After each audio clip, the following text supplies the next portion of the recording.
Donald Trump announces plan for ban on bump stocks. Credit app. President Donald Trump last night moved to ban bump stocks, the controversial device that turns semi-automatic rifles into fully automatic weapons capable of firing hundreds of rounds a minute.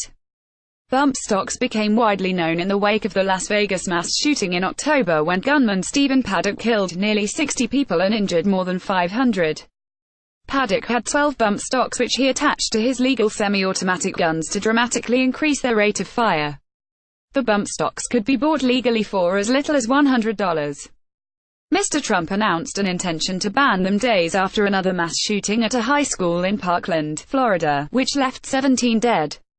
Nicholas Cruz, 19, the Florida gunman, used an AR-15 semi-automatic rifle, although not a bump stock.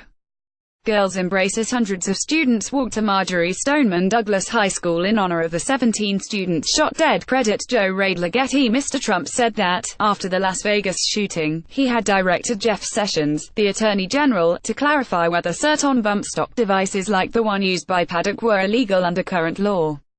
That process began in December. Speaking at the White House, during a ceremony for members of the emergency services, Mr. Trump said, "We can do more to protect our children. We must do more to protect our children. Just a few moments ago I signed a memorandum directing the Attorney General to propose regulations to ban all devices that turn legal weapons into machine guns. I expect these critical regulations will be finalized very soon." President Donald Trump speaks at the Public Safety Medal of Valor Awards ceremony. Credit Evan Vuciap. The key in all these efforts is we cannot merely take actions that make us feel like we are making a difference. We must actually make a difference. He added that security measures must be taken that actually work.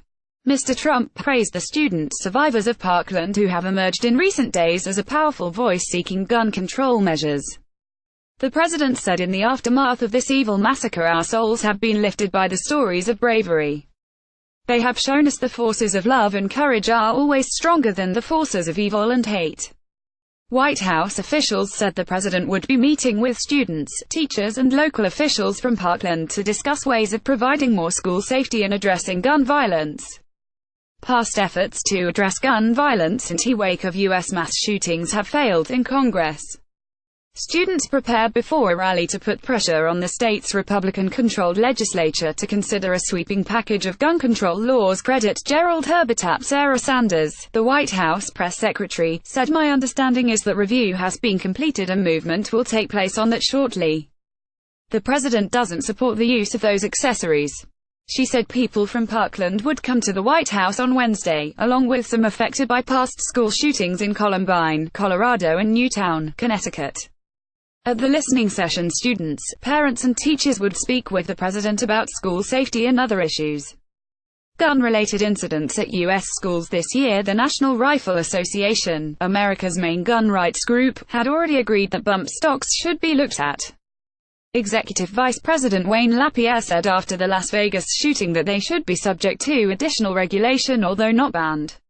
The purchasing of fully automatic weapons has been significantly restricted in the U.S. since the 1930s.